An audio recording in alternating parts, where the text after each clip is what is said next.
Hello, Ultimate fans. I'm Benji Reese, and today it is my pleasure to be joined by one of the most intriguing, polarizing, infamous, notorious figures in the world of Elite Ultimate, Stef Pazzo himself, Stefan Rapazzo, the man, the mind, the mouth, the general manager of the Tokai Super Team. Known for his dastardly hype videos and audacious, braggadocious claims, he led his team to an undefeated windmill title and now heads to the prestigious London Invite, where national teams from around the world preparing for the World Games await. Today, we try to find out, is the villain real, or is it just an act, a mask for a man on a mission? Stef, welcome. Benji, thank you very much for that wonderful introduction.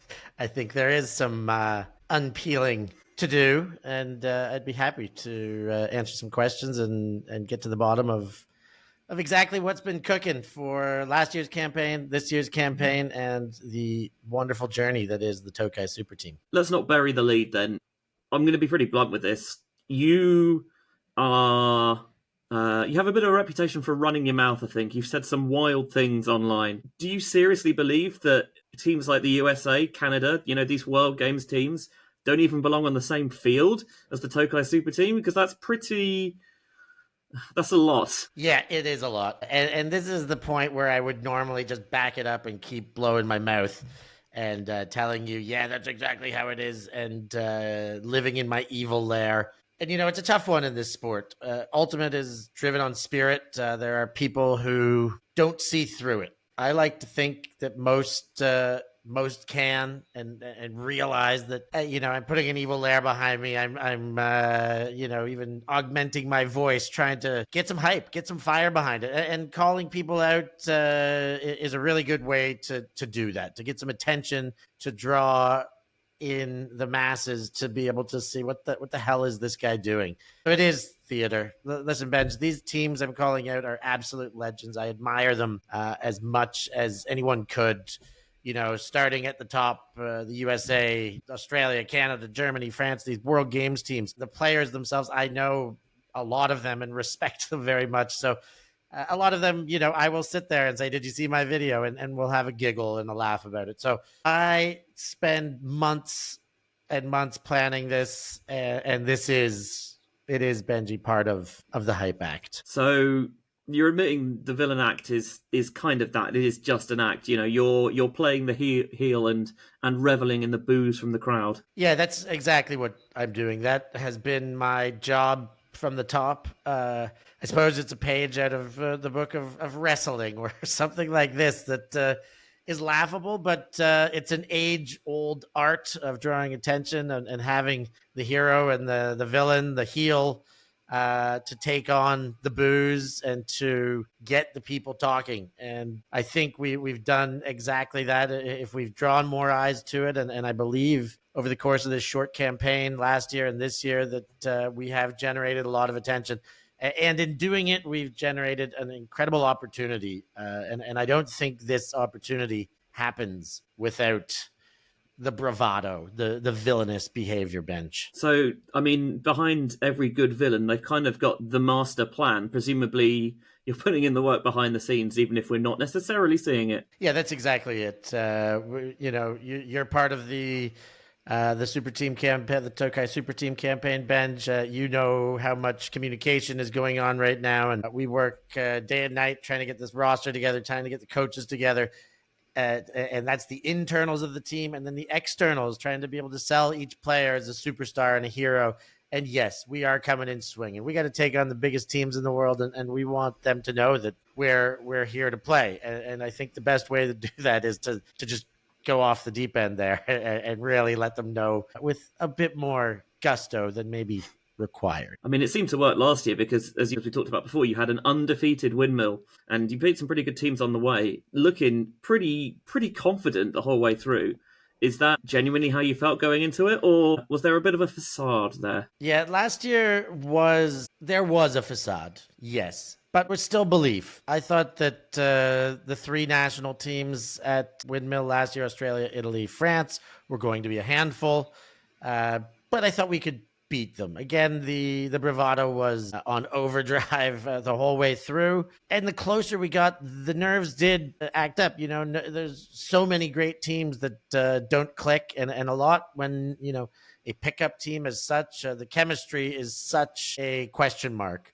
And you can account for the skill levels and the player competencies across the board, but will they stick? Will they work? Is such a big question mark. So the closer you get, the reality check becomes a little bit of a sweaty palm issue. However, last year I think that the confidence remained high, the whole way through the campaign and right through tournament day 1 to day 3. So is this year going to be any different then? Because with all due respect to the teams that we saw at Windmill last year, I mean, we're not just up against national teams. We have 5 of the 8 world game teams that the super team are going to face at the London Invite, as well as the Australia and Canada U24s, who maybe not as polished, but they will have a lot of talent on those rosters. I mean, we've seen the incredible young players that have come up through the systems there. So is this not going to be a bit more of a reality check? Yeah, this is a quantum leap in competition. These are not just great teams. They are the best teams. Preparing for the World Games. Again, you start at the top with the USA. That team, you look at that roster, you look how hard that selection was, and it's like, oh, God, they finally put a team together. You can probably make 2 or 3 teams that would have a good chance of winning and shake that up. And because of that, there still remains the chance. But good golly, this is, every single point will be a war out there. This is not hype. This is a mountain climb that we got in front of us. And I start with the U.S., but every one of those World Games teams is going to be a mountainous affair. We will play some exhibitions on Friday against Canada and France. We know that now. And then we get into our pool and we'll have Germany, USA, Australia's still out there. And I don't want to sell the under 24 teams too short, but those will likely be the easy points of the competition. Otherwise, this is going to be bloodshed battle.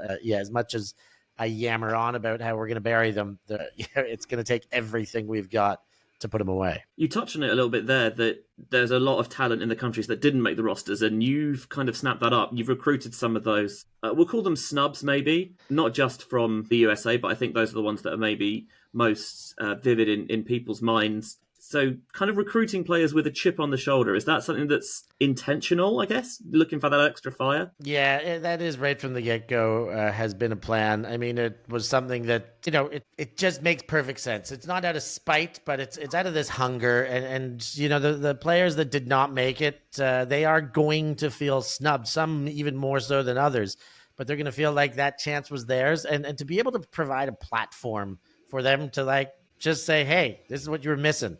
I really think it gives them such motivation to put this is the moment I get to put my best foot forward. This is the moment I get to show these selectors that, yes, they respect me, and I was never, dissed or booed out of the park, but they passed up on me for somebody else, and now I get to take my turn and show them. I think to be able to test themselves against the very campaign that snipped him away is incredible. It's magic. And I think it is sports theater at its greatest level to that end. And that is why we've got a handful of these American athletes on the team. At the risk of being a bit cheeky with this question, is there an element of kind of ego in that as well? Thinking, obviously, we don't get to see the tryout, but I back these players to the hill and I back them to show you what you were missing. Yeah, there's for sure an element of ego in there, both from my part and on behalf of the players, perhaps, because, we didn't see it. You get all this reporting. There's some sideline reports, some people watching,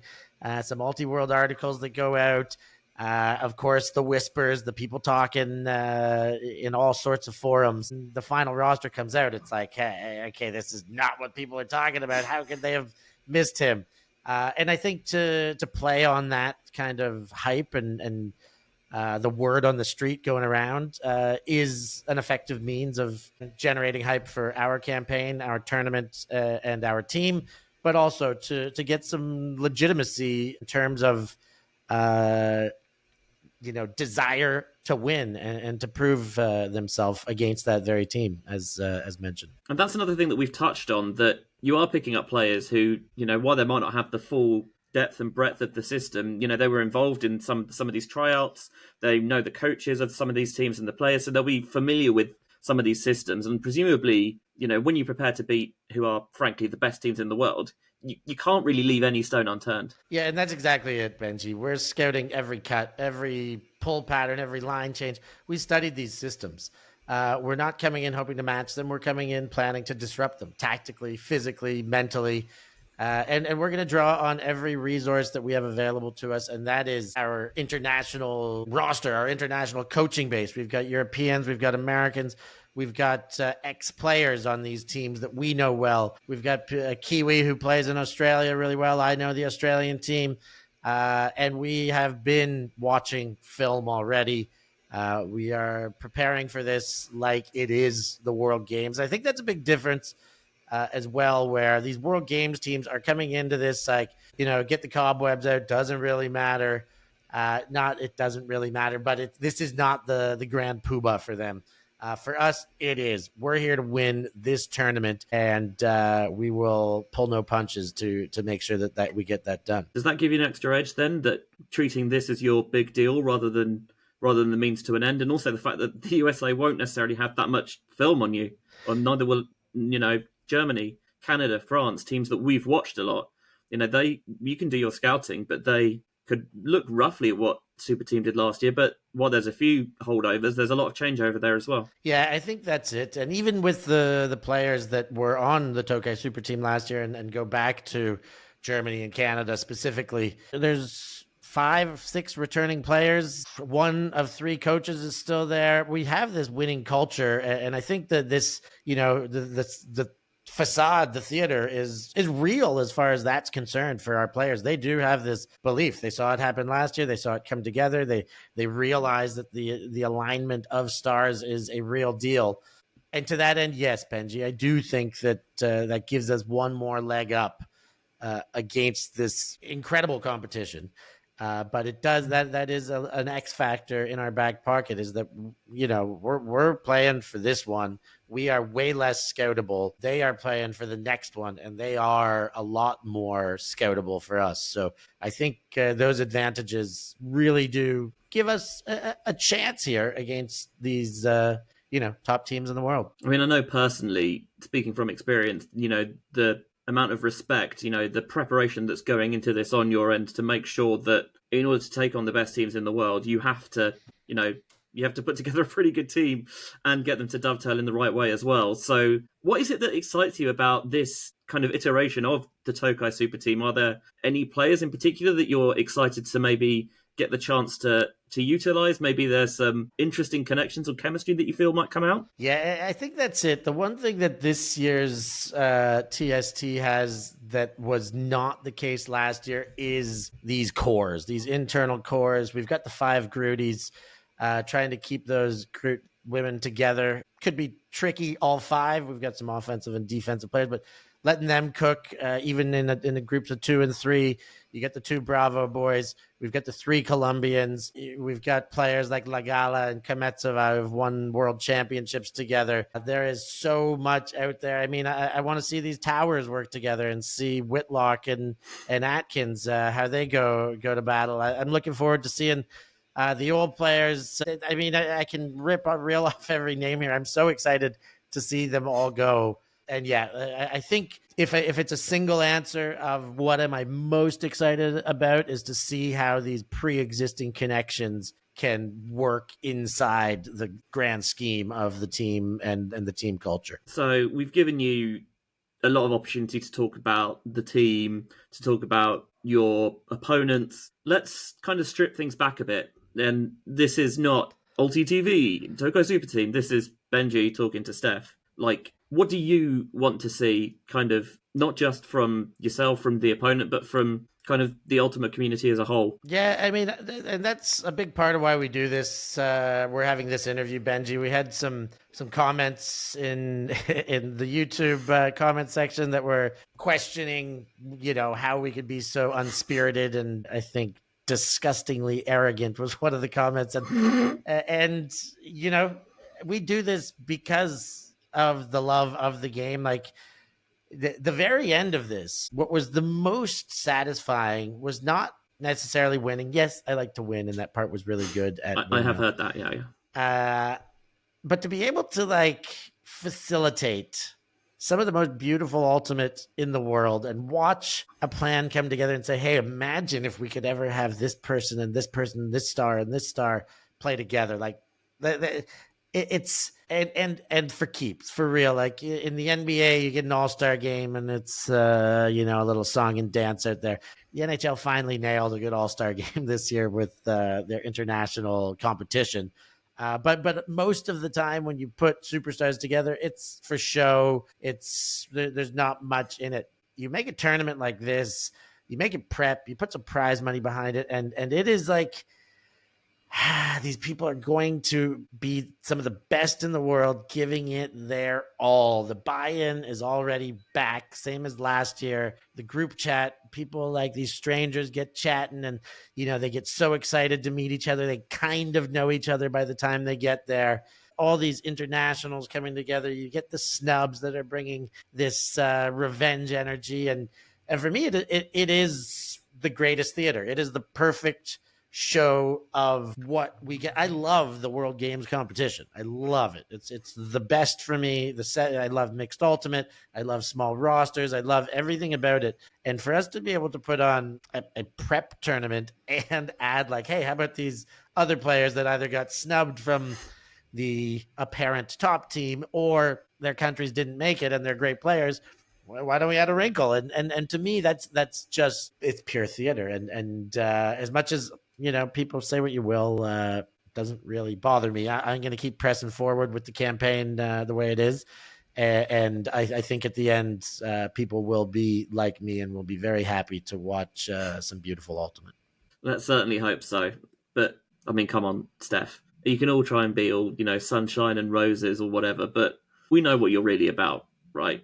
Surely you've got to like flip that switch again and give us one last bold prediction. Well, Benji, I guess, if I got to make a prediction, and I made a prediction before, and Mr. T was on there, and he predicted pain. And that was pain for the opposition. And I would say, to be honest, Benji, that these teams will be lucky to come out of this and just be feeling pain. These teams are going to be put through the grinders, Benji, and they are going to be torn limb from limb into shreds. They will not stand a chance. The Tokai Super Team is en route to bury them so deep in the ground that they will be touching the core of the earth, Benji. This is the beginning of the end. I hope that they'll be able to put their pieces back together to make a performance at the World Games. But at London Invite, it will be the Tokai Super Team demolishing anyone who gets in our way. Hype maker, strategist, recruiter, serial winner. Hopefully today, Steph, we've proved that there's, a bit more than just the usual loudmouth bombast that we've seen. There's some kind of serious preparation and planning and hard work that goes into, making something like the super team, into putting everything together. Hopefully people have kind of got a bit more of an insight into the whole process. Something I think I have learned is that Tokai Super Team are not here just to talk the talk. They're there to walk the walk. I would certainly not be surprised if come the end of the weekend, it's the Tokai Super Team with those glorious gold medals around their neck. Thanks very much, Steph. Thanks, Bench. See you on the other side.